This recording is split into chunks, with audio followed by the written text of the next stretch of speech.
नमस्कार दोस्तों, आप सभी का हमारे चैनल पर स्वागत करता हूँ।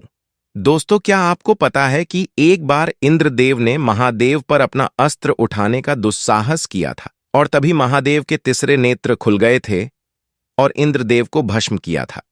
दोस्तों, एक समय की बात है जब इंद्रदेव महादेव से मिलने कैलाश पर्वत जा रहे थे, तभी महादेव ने उनकी परीक्षा लेने के लिए एक अघोरी का रूप धारण कर लिया था और महादेव इंद्रदेव कै परीक्षा लेने गए थे।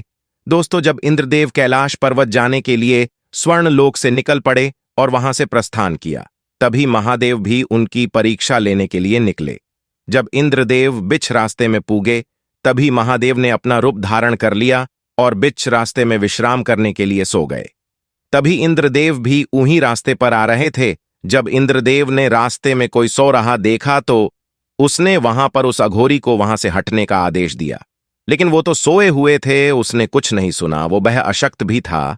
तभी इंद्रदेव के साथ में एक ऋषि भी आए हुए थे। उन ऋषियों ने बोला कि वह बहुत अशक्त है, वो वहां से हट नहीं सकते, हमें ही कुछ करना होगा बोले। लेकिन इंद्रदेव नहीं माने और इंद्रदेव उस अघोरी को वहां से हटना ही होगा बोलकर बहुत ही घमंड करने लगे और अपने आप को सबसे सर्वश्रेष्ठ बताने लगे।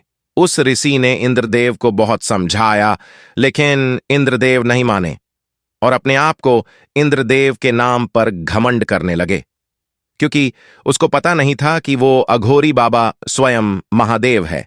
तभी उसने उसको वहां से हटाने के लिए अपना वाहन हिरावत को भेजा, लेकिन हिरावत ने महादेव को पहचान लिया और वो महादेव को प्रणाम करके आया। लेकिन इंद्रदेव ने हिरावत को उसके आदेश न मानने के दंड देने लगे। तभी महादेव उठे और इंद्रदेव को हिरावत को दंड देने से रोका, लेकिन इंद्रदेव तो अपने घमंड पर अड़िग था। उसने अभी भी महादेव को नहीं पहचाना और खुद उस अघोरी को वहां से हटाने के लिए आगे बढ़े और उस पर प्रहार करने के लिए तैयार हो गए। अघोरी रूप में महादेव ने इंद्रदेव को बहुत समझाने की कोशिश की, लेकिन इंद्रदेव नहीं माना। तभी महादेव अपने अघोरी रूप से अपने असली रूप में आए और इंद्रदेव पर बहुत क्रोधित हुए। महादेव का क्रोध बढ़ता जा रहा था। उनका क्रोध इतना बढ़ गया कि इंद्रदेव के इस व्यवहार के कारण उनका तीसरे नेत्र खुल गए और तभी इंद्रदेव का जीवन संकट में आ गया और तभी इंद्रदेव महादेव से अपनी भूल के लिए क्षमा मांगने लगे।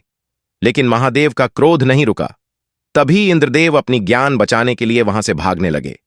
इंद्रदेव भागते भागते बहुत दूर गया, लेकिन महादेव के तीसरे नेत्र से उत्पन्न क्रोध अग्नि भी पीछा करते करते वही आ गई। तो इसके आगे क्या हुआ जाने के लिए कमेंट बॉक्स में पार्ट 2 जरूर लिखिए।